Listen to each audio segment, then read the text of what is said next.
Bonjour, je suis le docteur Mamoudou Ndiaye. Je suis médecin de santé publique. Je suis le coordinateur du programme national de lutte contre les maladies tropicales négligées au Sénégal. Euh, j'ai l'honneur de vous présenter un outil que nous utilisons dans le cadre de l'organisation des campagnes de distribution de masse de médicaments contre les MTN. Et il s'agit de vous présenter le reportage journalier des données et leur utilisation durant les campagnes de masse de distribution de médicaments au Sénégal afin de faciliter des feedbacks effectifs et des actions orientées. Euh, mais avant, je tenais à remercier tout le personnel au niveau central, régional, au niveau des districts, des postes de santé, et plus particulièrement ceux issus de la communauté, les distributeurs communautaires de médicaments qui sont impliqués dans nos activités.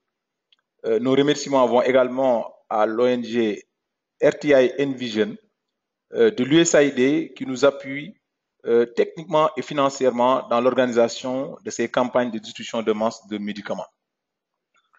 Tout d'abord, je voudrais vous présenter le tableau endémique des 5 maladies à chimiothérapie préventive dans notre pays. Et vous voyez la première carte en haut à gauche qui donne une vue de l'endémicité de la filariose lymphatique. Notre pays compte 76 districts et dans ces 76 districts, 50 sont endémiques à la filariose lymphatique. Pour ce qui concerne la carte en haut à gauche, il s'agit de l'onchocercose, de l'endémicité de l'onchocercose qui concerne essentiellement le sud-est du pays, qui couvre 3 régions, et dans ces 3 régions, on a 8 districts qui sont concernés. Pour ce qui est de la schistosomiase, pour les tableaux au milieu et à droite, 57 districts sur 76 sont endémiques à la schistosomiase. Et pour ce qui concerne les géohelminthiases, c'est pratiquement l'ensemble du pays qui est concerné par ces géohelminthiases. Et vous avez en bas à gauche, enfin, le trachome qui est endémique dans 19 districts du pays. Sur cette diapositive, nous vous donnons une situation des couvertures épidémiologiques depuis 2013. La couleur bleue représente les districts qui ont atteint des couvertures suffisantes et la couleur rouge représente les couvertures qui sont insuffisantes, qui sont en dessous de 65%. Et nous voyons que en 2015, par exemple, 78% des districts qui sont traités n'ont pas atteint le taux de couverture épidémiologique de 65%. Et parmi ces 76 districts, 18 étaient en dessous de 50%, 11 entre 50 et 59%, 10 entre 60 et 64%. Et l'analyse montre que des tours additionnels de distribution de masse de médicaments sont nécessaires si nous voulons atteindre l'élimination de la filariose lymphatique dans notre pays.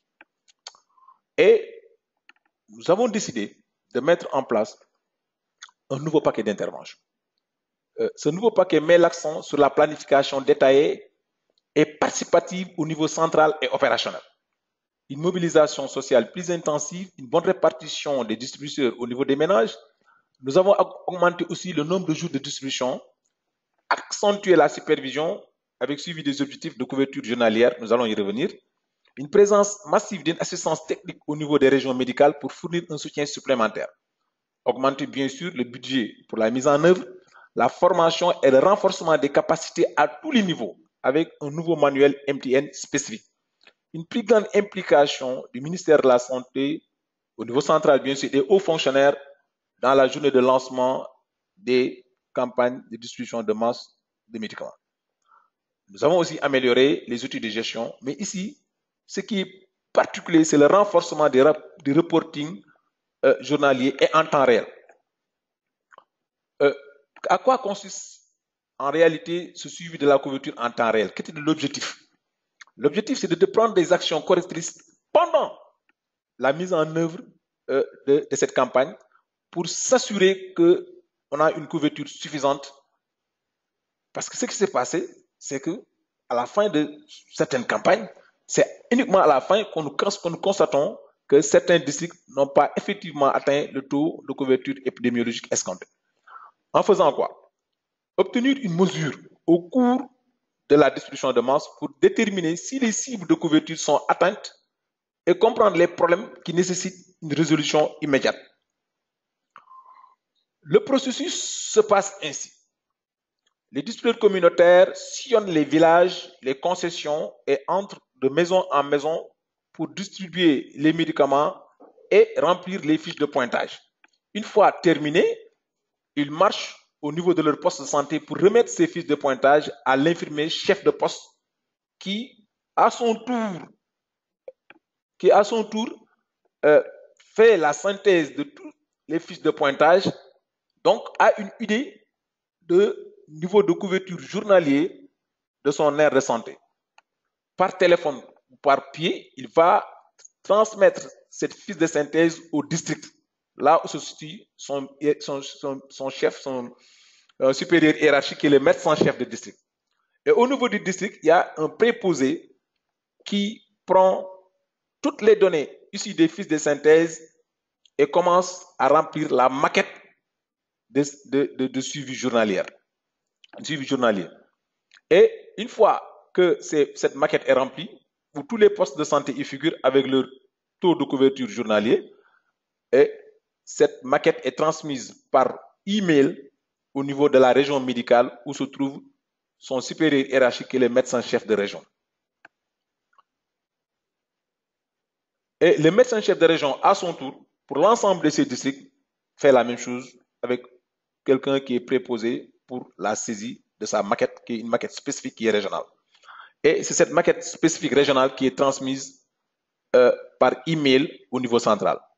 Ainsi, tous les niveaux disposent des informations et peuvent maintenant faire les feedbacks. Les feedbacks sont faits quotidiennement. Les équipes au niveau du poste de santé, au niveau du district, au niveau de la région et même au niveau central travaillent de 8h jusqu'à 23h parce que le recueil de données débute aux environs de 18h jusqu'à 19h et va pour certains jusqu'à 23h. Ce qui fait qu'à la fin de la journée, toutes les maquettes sont reçues et les analyses sont faites et les feedbacks commencent à tomber. Quelles sont les informations qui sont transmises? C'est le nombre de personnes traitées journalièrement par maladie et dans chaque poste de santé. Répartis par âge et par sexe, le nombre de médicaments distribués et le nombre de villages traités. Donc, vous voyez, c'est une page de la maquette. Et sur cette page, vous voyez, selon les couleurs et selon les jours, le nom du poste, le nombre de personnes traitées journalièrement par maladie qui sont réparties par sexe et le nombre de médicaments administrés et ensuite le nombre de villages traités qui nous permet d'avoir une couverture géographique. Donc, c'est comme dans cette maquette-là, vous voyez, c'est ce que je disais tantôt, le nombre de personnes traitées journalièrement par maladie et par poste, la répartition par âge et par sexe, le nombre de médicaments administrés et le nombre de villages traités. La maquette va générer automatiquement le nombre d'unités géographiques ciblées par rapport au nombre d'unités géographiques qui doivent être traitées par village, par poste santé et par district. Ça nous permet d'avoir la couverture géographique. La maquette va générer effectivement la couverture thérapeutique programmatique, c'est-à-dire le nombre de personnes traitées par rapport au nombre de populations cibles qui étaient déjà connues. Enfin, la maquette permet aussi de générer la couverture épidémiologique, qui est le nombre de personnes traitées sur le nombre de populations à risque. Et à partir de ce moment, nous pouvons immédiatement et en temps réel savoir quel est le district ou le poste de santé qui n'a pas eu une couverture suffisante attendue. Vous voyez sur cette maquette, sur cette diapo, les résultats qui sont issus du formulaire du rapportage journalier. Donc, vous voyez les aires de santé, le nombre de personnes qui sont traitées, la couverture thérapeutique, la couverture épidémiologique et le niveau de performance. Et vous voyez les couleurs, ceux qui sont en jaune et en rouge n'ont pas atteint les taux qui sont escomptés. Donc, ça met immédiatement en évidence les postes de santé spécifiques qui nécessitent une action. Et leur nombre est connu parce qu'il y a un niveau de performance, il y a un qui est résumé sur le tableau et qui nous montre les postes de santé qui sont inférieurs à 50% et les postes de santé qui sont inférieurs à 65% qui sont colorés en rouge et en jaune. Vous voyez sur cette diapo, c'était un exemple de couverture quotidienne rapportée par le district de Bignona. Vous voyez que ce qui prédomine ici, c'est la couleur rouge et jaune.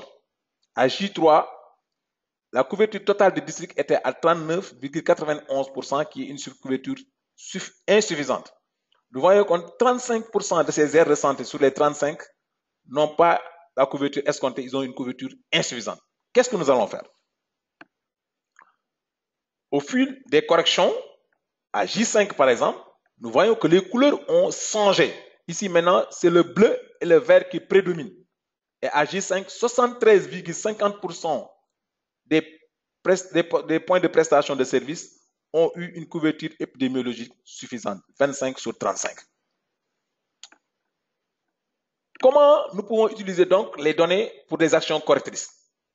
Je vous l'avais dit tantôt, dès le démarrage de la campagne de distribution de masse, il y a une organisation au niveau des équipes cadres de districts et des régions, et cette même organisation est répliquée au niveau des postes de santé. Il y a 2 débriefings. Le matin, très tôt, avant que les distributeurs communautaires ne partent sur le terrain, il y a un feedback qui leur est fait, qui leur permet d'intérioriser les corrections qui doivent être apportées sur le terrain.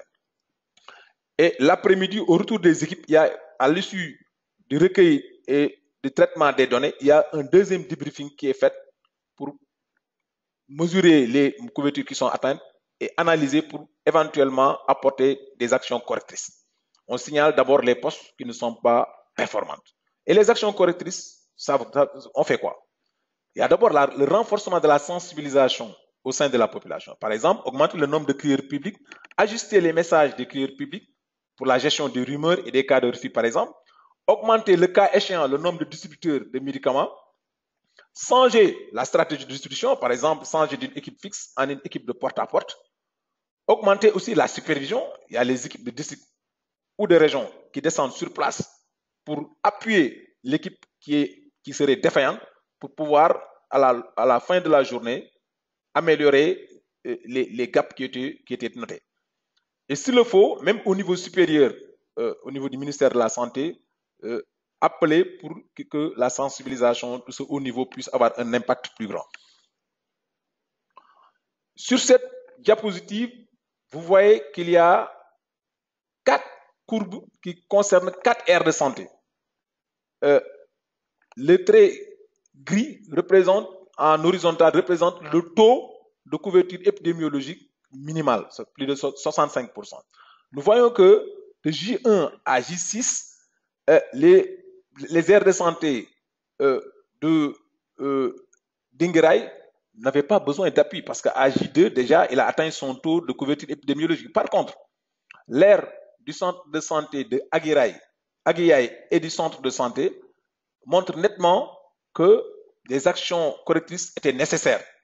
Et ces actions ont été menées, ce qui a fait qu'à J5, l'aire du centre de santé et l'aire de Aguiaï a pu atteindre le taux qui était escompté, qui est de 65% de couverture épidémiologique.